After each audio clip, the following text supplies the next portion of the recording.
العلم أشراف مطلوب وطالبه لله أكرام من يمشي على قدم. العلم نور مبين يستضيء به أهل السعادات والجهال في الظلم. So we'll resume with Salatul Jama'ah. So the chapter we were on was Salatul Jama'ah, and the author rahimahullah ta'ala rahmatan wasi'ah, he mentioned several different masail to do with Salatul Jama'ah.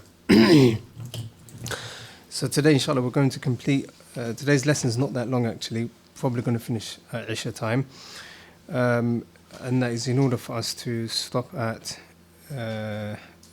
who's preferred in terms of the Imam, who should take precedence and so on. But we're going to stop just before that inshallah. The very last mas'ala we took was وَمَنْ صَلَّى ثُمَّ أُقِيمَ فَرْضٌ سُنَّ أَنْ يُعِيدَهَا إِلَّا الْمَغْرِبِ. What was the reason for Maghrib not being repeated?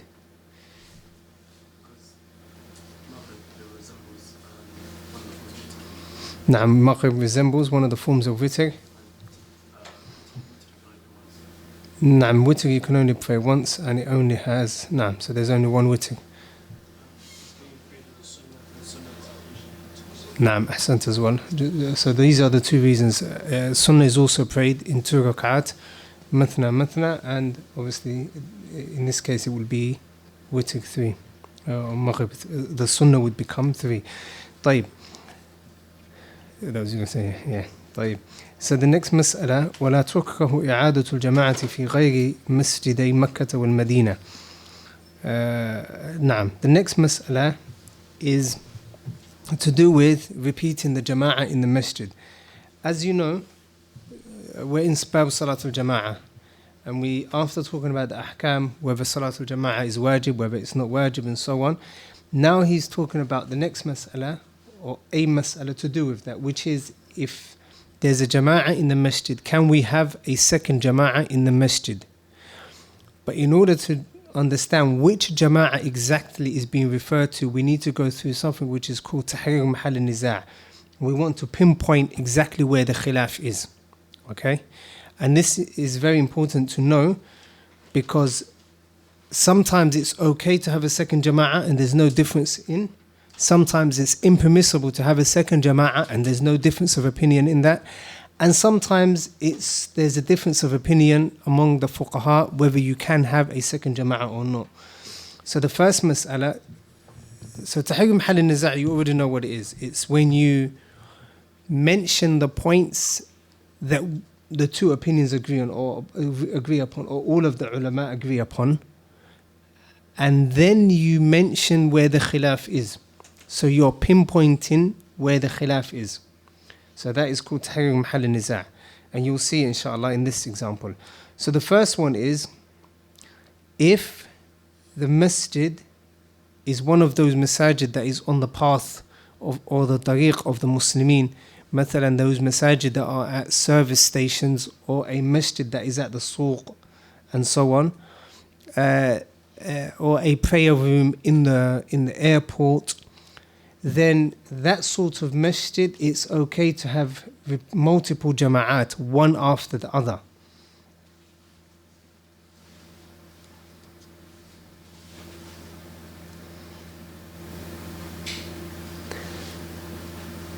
So if the masjid mathalan is a masjid where you're always going to get people coming in, so the first jama'ah maybe four people will pray, then they leave, and the second jama'ah 5 people, then the third jama'ah 10 people, then and so on. And that is commonly known as, for example, prayer rooms in hospitals, or even in schools, or at work, or something like that, where there is no imam ratib, yani there's no imam, official, full-time imam. This type of masjid, there's no difference of opinion among the ulama that you can have jama'ah multiple times, the same jama'ah. So for example, Zuhr can be prayed for 3-4 times in that masjid.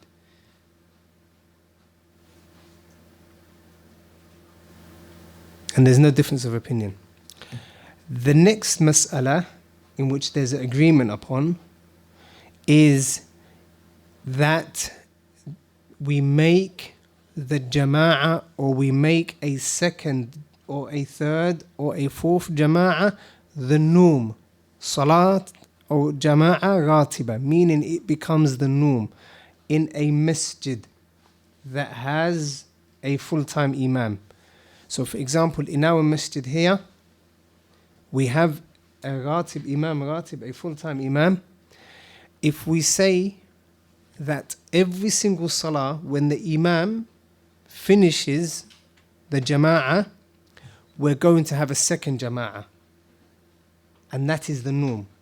So anyone that wants to come, they can come for the second jama'ah or they can come for the first jama'ah. For example, Salatul Isha. When we have the main jama'ah for Salatul Isha, then, and they finish, then we always have a second jama'ah for Salatul Isha. Is that understood, the surah? And that is a bid'ah, that is impermissible by consensus. That is impermissible.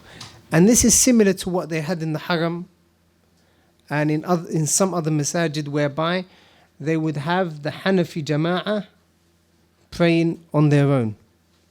And then they would have the Maliki Jama'ah praying on their own. And the Shafi'i Jama'ah and the Hanbali Jama'ah, where they would have 4 mihrabs. So this is impermissible due to the division and hostility and enmity that it bears between the Muslimin. So these two scenarios, there's ijma' or ittifaq, the fuqaha in agreement that one is permissible and one is what? Impermissible.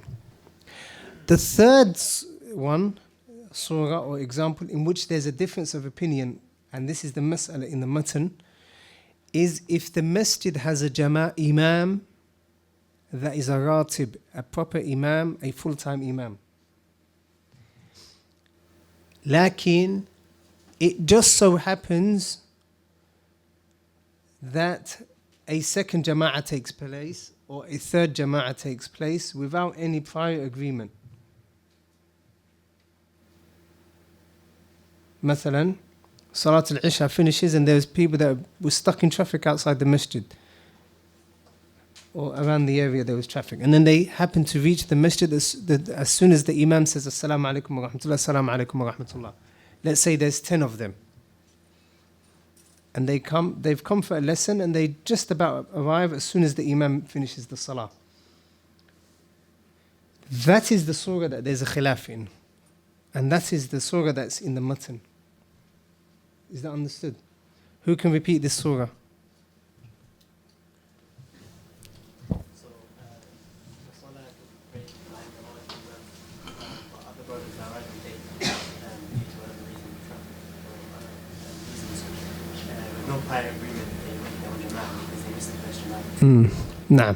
So it just so happens that a group of Muslimin come into the masjid at the same time after the jama'ah has finished.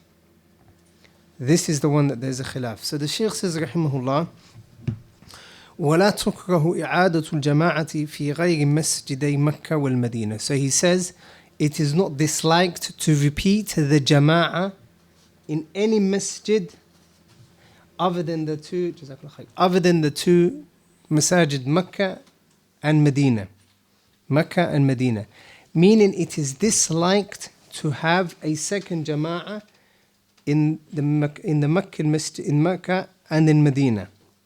In Makkah and in Medina. طيب. ولا تكره الإعادة.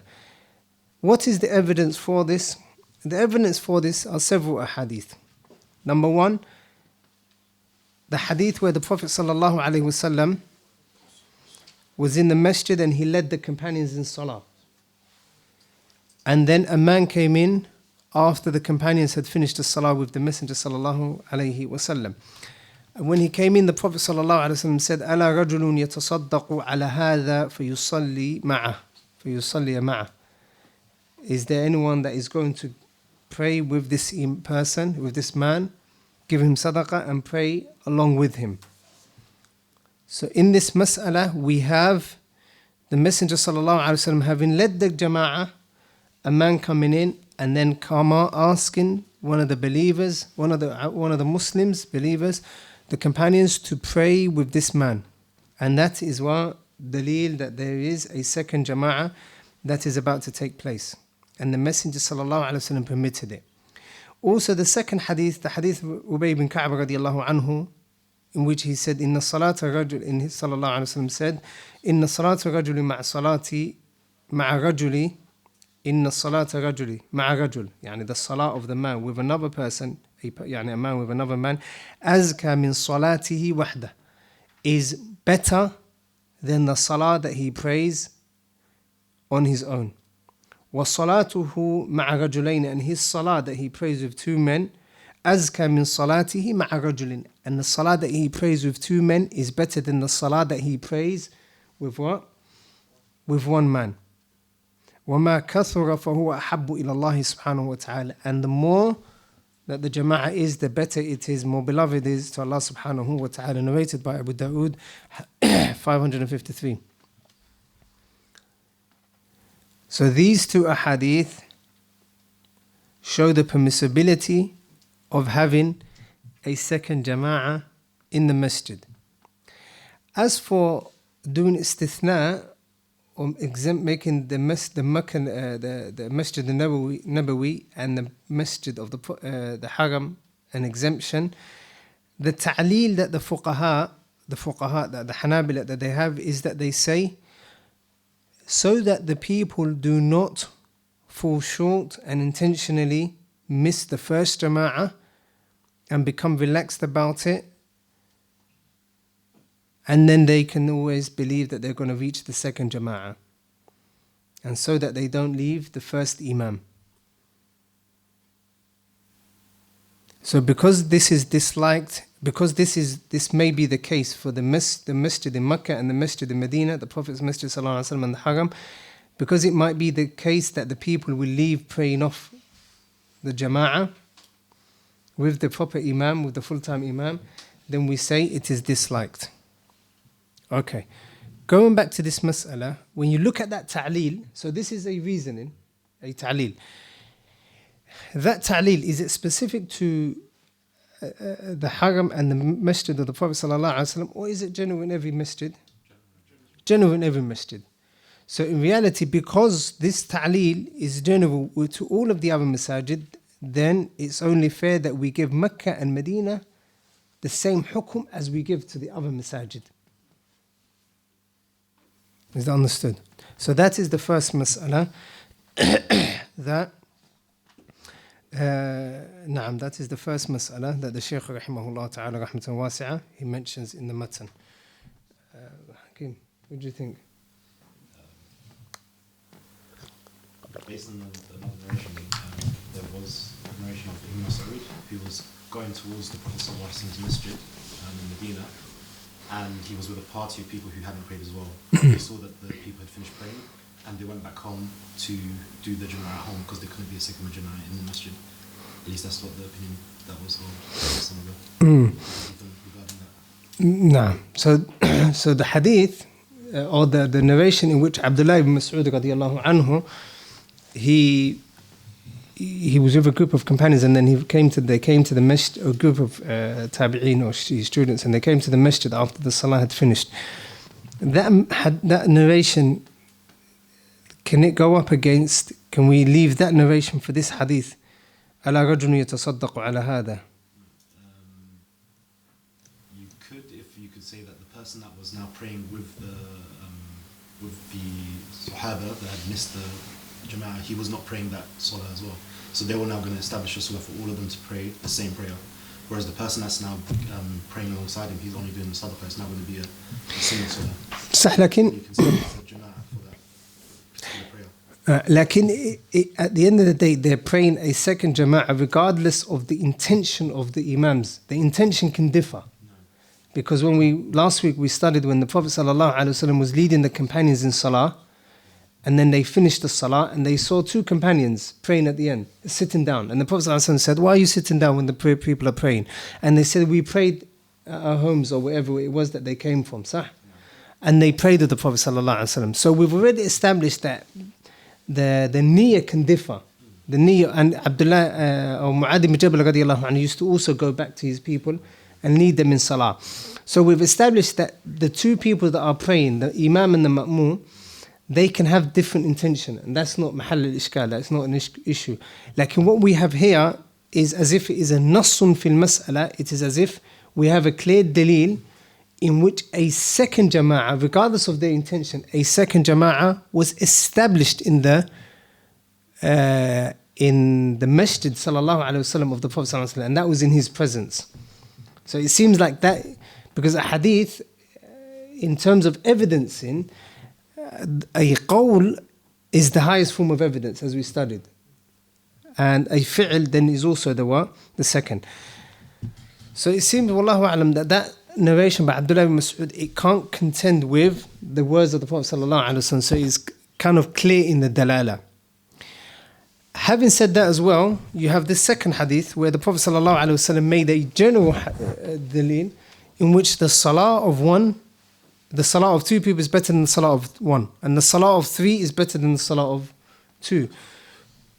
Now that is general, that is a general salah.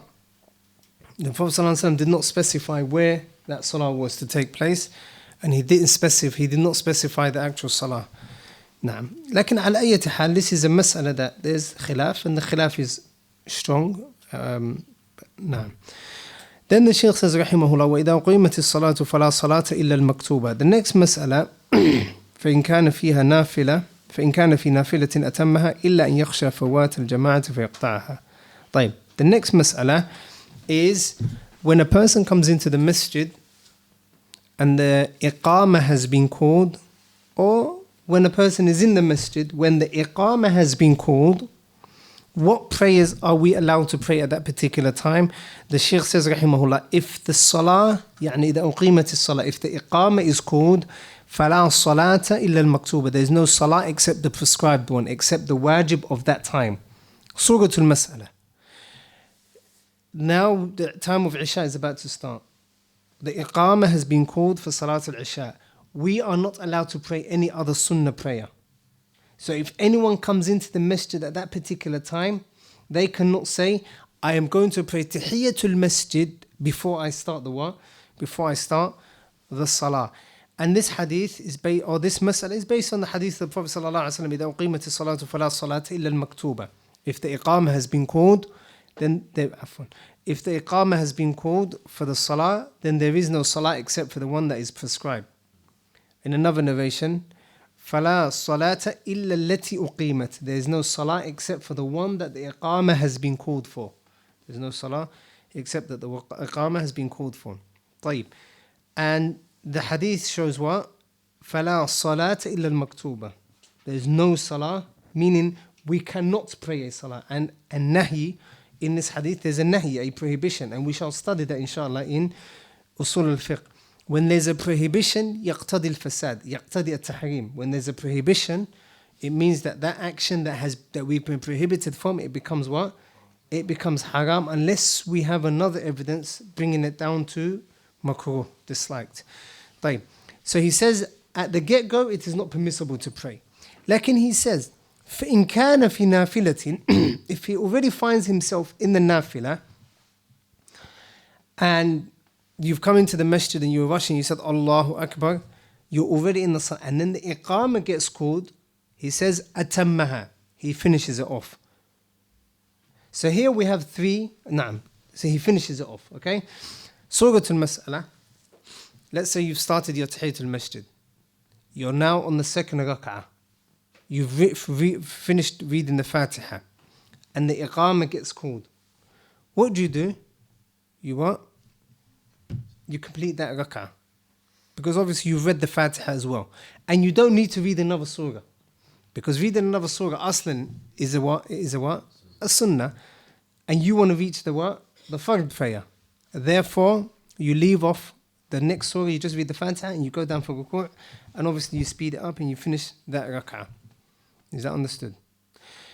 Then the next mas'ala, or the third scenario, is إِلَّا أَن يَخْشَى فَوَاتَ الْجَمَاعَةِ.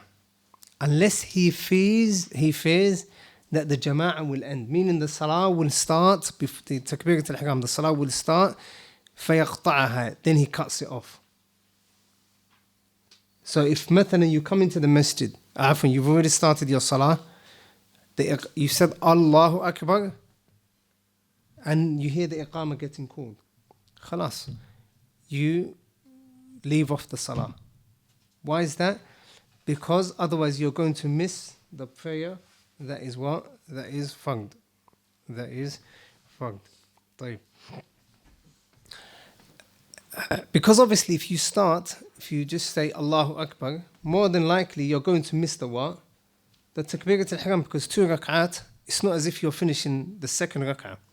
So here we have 3 scenarios. What was the first one? You've come into the masjid and the iqamah has been called. Are you allowed to pray a sunnah prayer? No. Even if it's the fajr prayer. A lot of the times when you walk into the masjid, especially the fajr, in the Hanafi masjid, you will find some of the people praying, what? The sunnah prayer. And the people are already in the what prayer? The fard prayer. And it's not as if they're finishing off from previously having started before the iqamah. They actually start now. So that is not permissible. When you come into the masjid and the iqamah has been called, you start the salah. That is the first scenario. The second scenario is فَإِنْ كَانَ فِي نَافِلَةٍ. If you're already in the nafilah, then the iqamah gets called, you are? The iqamah, you complete it, like you do takhfif, you lighten it, and then you leave the salah. You complete the salah. Or, if you've just started, and you know you're going to miss the start of the salah, in that case you cut it off. But how would you cut it off? You don't need to say Assalamu alaikum wa rahmatullahi, Assalamu alaikum. So you just walk away to the line. You just walk away to the line. طيب. Someone can say, Allah Jalla wa Ala says, وَلَا تُبْطِلُوا أَعْمَالَكُمْ وَلَا تُبْطِلُوا أَعْمَالِكَ إِلَّا الَّذِينَ آمَنُوا وَأَطِيعُوا اللَّهَ وَأَطِيعُوا الرَّسُولَ وَلَا تُبْطِلُوا أَعْمَالَكُمْ. Do not break off your actions. Lakin, that is if you're not going to miss the fard prayer. Because in this case, we have a fard prayer going up against a what? Against a sunnah and a nafilah. A sunnah and a wajib prayer. And the wajib takes precedence. طيب. Then the Shaykh says, rahimahullah, وَمَنْ كَبَّرَ قَبْلَ السَّلَامِ. Now he's going to the next mas'ala, which is, how do you make sure that you've met the jama'ah? How do you reach the jama'ah? He says, وَمَنْ كَبَّرَ قَبْلَ السَّلَامِ إِمَامِهِ لَحِقَ الْجَمَاعَةِ. There's 2 masail here. إدراك الجماعة and إدراك الركعة. The first mas'ala that the Shaykh is going to talk about is إدراك الجماعة. How do you meet the jama'ah, or how do you reach the jama'ah? At what point can you be considered someone who has reached the jama'ah? And the second mas'ala is, at one point can you be considered someone who has reached the rak'ah? Is that understood? طيب. He says, rahimahullah, وَمَنْ كَبَّرَ قَبْلَ السَّلَامِ إِمَامِ. Whoever says Allahu Akbar joins the salah قَبْلَ السَّلَامِ إِمَامِهِ, before the imam says Assalamu alaikum wa rahmatullah, Assalamu alaikum wa rahmatullah. ماذا? الحكم, the ruling is what? لَحِقَ الْجَمَاعَةِ. He has reached the jama'ah. طيب. Surah al-Mas'ala. An imam is praying Salat al-Isha. And you walk into the masjid and he is in the last rak'ah. As you walk into the row, he goes into ruku'. He comes out of ruku'. He's doing tashahhud as you making wudu. Or you come into the masjid while he's doing what? Tashahhud. He's sitting down, he's doing the final tashahhud. At-tahiyyatu lillahi wa salawat. And then you stand in the row and you say Allahu Akbar. And then you sit down. You say Allahu Akbar again and you sit down. Whilst he is in tashahhud. Meaning he has not yet said the what? Taslim. He hasn't said Assalamu alaikum wa rahmatullahi. If you say this, then you have what? Reached the jama'ah. According to the author, rahimahullah ta'ala, rahmatan wasi'ah. طيب. And the evidence for this, they say, is the hadith of the Prophet sallallahu alaihi wasallam. فَمَا أَدْرَكْتُمْ فَصَلُّوا. Wherever you reach, فَصَلُّوا, then pray it. وَمَا فَاتَكُمْ فَأَتِمُّوا. And whatever you miss, then complete it, then make it up.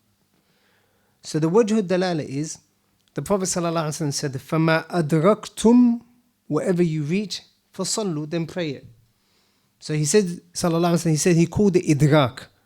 So because you've reached a certain part of the jama'ah, then it is as if you have met the jama'ah or you have reached the jama'ah. Is that understood? That is the first mas'ala. طيب. Then the Shaykh says, rahimahullah, وَإِن لَحِقَهُ راكعا, وَإِن لَحِقَهُ, if he reaches him راكعا, whilst he's in sujood, دخل معه في الركعة, he joins him and he has reached the what? The rak'ah. He has reached that particular rak'ah. وَأَجْزَأَتْهُ التَّحْرِيمَ, and the tahrima is enough for him. What is the meaning of وَأَجْزَأَتْهُ التَّحْرِيمَ?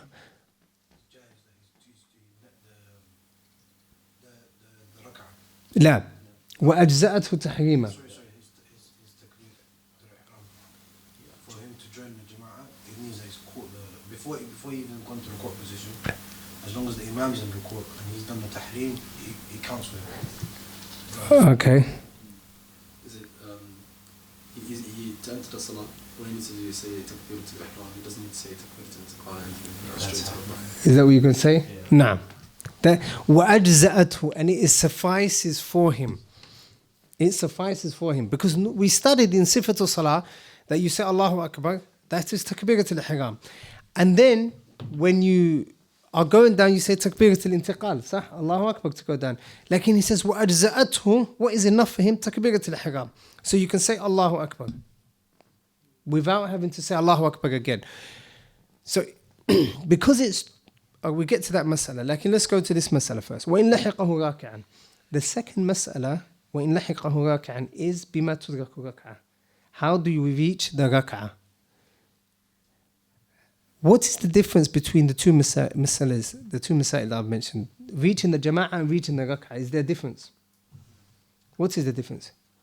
You can reach the jama'ah, but you haven't actually completed that rak'ah. So you can reach it when the imam's in tashahhud, but you haven't actually completed that rak'ah with him. So you still need to complete the four, let's say he's praying Isha. You still need to complete the four. Yeah, whereas if you reach the rak'ah, But you've reached the jama'ah. so if you've now reached the complete rak'ah, it means that if you've now reached him in a position where he's in the court, you don't need to repeat that. Ahsant. That is the difference between the two masail. Has it numbered it in the matan for you? It should number it. Bullet points. Naam. So if you see the bullet points, it shows that it is a different mas'ala. So the first one allows you to what? As long as you reach the salah before takbirat al-ihram, you've met the jama'ah. Or before the salam, before the salam, you've reached the jama'ah. This one he's saying to you, if you reach the imam whilst he is in his ruku' position, then it is as if you've actually reached that rak'ah. So let's say it's Isha time. You come into the masjid and the imam is in his last rak'ah. He's in a ruku'. And you say Allahu Akbar and you join the ruku'. Isha is how many rak'at? You've joined him in the last one, his last one. When you join him in his last one and you do the ruku', how many do you need to make up? 3. Why? Because this rak'ah is counted for you. Because you've reached him in his jama'ah. In that rak'ah. You've reached that rak'ah. Is that understood? There are two masail that the Shaykh is mentioning here. How do you reach the jama'ah? And how do you reach the rak'ah? And there's a difference between the two. The first one, you can reach the jama'ah, but still have to pray the full 4 rak'at, or the full 3 rak'at, or the full 2 rak'at. Whereas if you reach the rak'ah, whatever the salah is, minus that rak'ah. Is that understood? طيب. And the evidence for this is the hadith of the Prophet sallallahu alaihi wasallam, which he said, "Man adraka rak'atan min as-salati, faqad adraka as-salah." Whoever reaches the rak'ah, a rak'ah of the salah, faqad adraka as-salah, then he has reached the salah. Is that understood? That is the evidence for this mas'ala. Also, the hadith of Abu Bakr radiallahu anhu, Abu Bakr radiallahu anhu, one of the companions, he came into the masjid whilst the Prophet sallallahu alaihi wasallam was in the ruku' position, and he joined from where he was. He said Allahu Akbar, he went into the ruku' position, and in that ruku' position he made his way to the line. Is that understood? When he reached the line, he continued praying with the Prophet sallallahu alaihi wasallam. And then the Prophet sallallahu alaihi wasallam said to him at the end, زادك الله حرصا ولا تعد. May Allah increase you in hirs, in dedication, lakin do not repeat. طيب. محل الشاهد is what? Where is the محل الشاهد, the point of evidence for this hadith to prove that the rak'ah?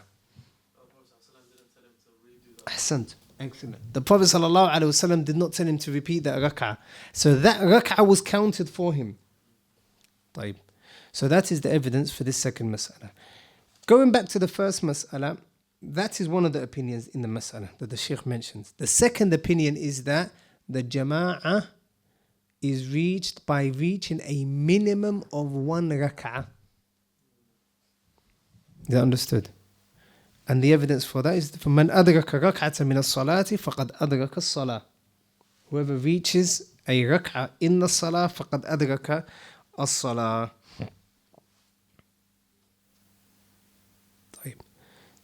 So these two masail, although the Shaykh separated them, we're going to give them the same qawl rajih, which is that the way you reach the jama'ah and the way that you reach the rukun, the rak'ah, is by a minimum of the ruku' position. And what is considered enough? What is the bare minimum ruku' position that allows you? The answer is the position which your back is straight and your hands reach your knees. That is the minimum ruku' position, when your hands reach your knees. So basically, if you say Allahu Akbar and the Imam's in the ruku' position and you go bend down and then you touch your knees, your hands touch your knees and you say Subhana Rabbil Azim, or you touch them, then you reach the rak'ah. Like if you say Allahu Akbar and then the Imam says Sami' Allahu liman hamida, when you haven't even gone down yet, then you haven't reached that rak'ah. طيب. Sometimes what can happen is that when you say Allahu Akbar, a person can say, I'm not sure if I reached the rak'ah or not. And that is one of three scenarios. When you come into the masjid and you see the Imam in ruku', and you say Allahu Akbar, it's one of three scenarios. Either you're sure that you went into the ruku' position whilst the Imam was in the ruku' position. In that case, what do? You include that rak'ah. The second possibility is that you are sure that the Imam said Sami' Allahu liman hamida before you even bent down. In that scenario, what do? You don't count it. The third possibility is what? You're not sure. In that case, when you're not sure, what is the hukum?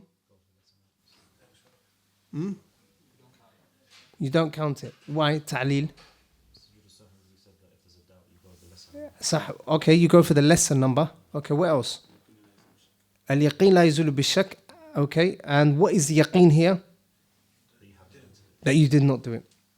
Al-aslu adamu fi'l al-ibadah. Al-aslu adamu idraki rak'ah or ruku'. The asl is that you haven't reached it. The asl is that you have not prayed it. And you leave the asl for a yaqeen, which is when you're sure that you've reached the rak'ah. طيب. The next mas'ala where he says وَأَجْزَأَتْهُ تَحْرِيمًا, he means when you reach the jama'ah and the imam's in a ruku', you can do two things. You can pay attention, you can do two things. You can say Allahu Akbar with the intention of takbirat al-ihram, Allahu Akbar, and then you go down. That takbirat al-ihram will suffice, and it will cover the takbirat al-intiqal, the one that you would normally say, the Allahu Akbar for going down for ruku'. You can do that. The second thing that you can intend is that you can intend the first for takbirat al-ihram, and you can also, by way of inclusion, add takbirat al-intiqal. Have the intention for both. That is the second possibility. But what you can't do is you say, have the intention of takbirat al-intiqal, Allahu Akbar. You can't do that. Why? Because إنما الأعمال بالنيات, actions are judged according to the intention. So you need to have the intention of takbirat al-ihram, and takbirat al-ihram is a rukun, is a pillar. طيب.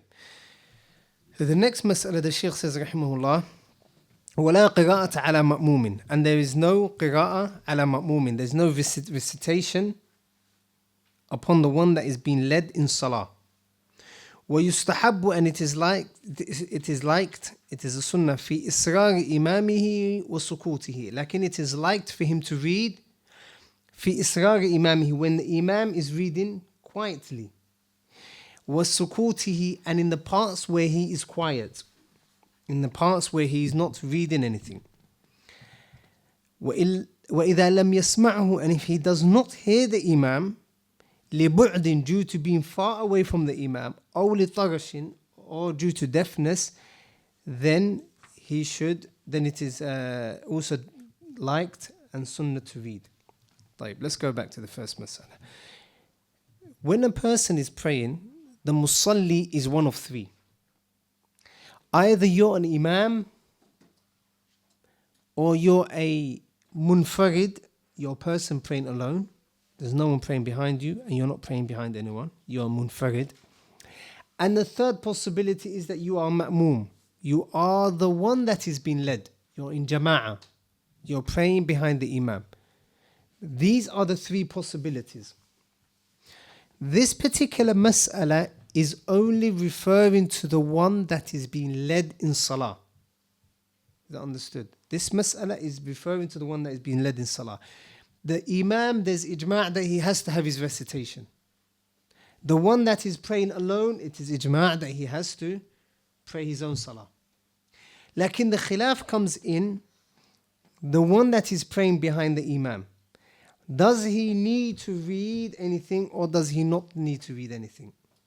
The madhab is, as the Shaykh says, rahimahullah ta'ala rahmatan wasi'ah, there is no recitation upon the imam. Fi sirri wal al-jahriyah. Whether the salah is a loud prayer, or whether it is a salah that you recite quietly. Because the imam carries the burden of recitation. Is that understood? That is the ta'lil. لأن الإمام يتحمل القراءة عن المأموم. لأن الإمام, because the imam. So where it says ولا قراءة على مأموم, right? The ta'lil is what? لأن الإمام, because the imam يتحمل, carries القراءة عن المأموم. He takes the burden of recitation from the one that is being led in salah.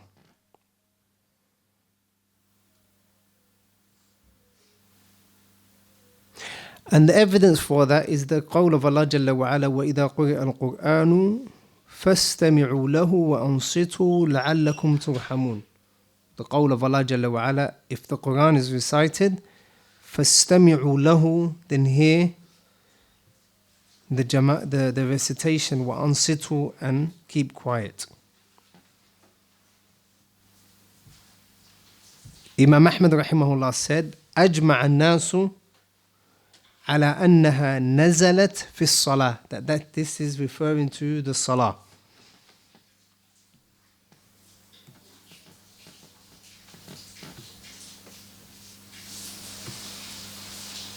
So that is the first ayah. وقل رب زدني علما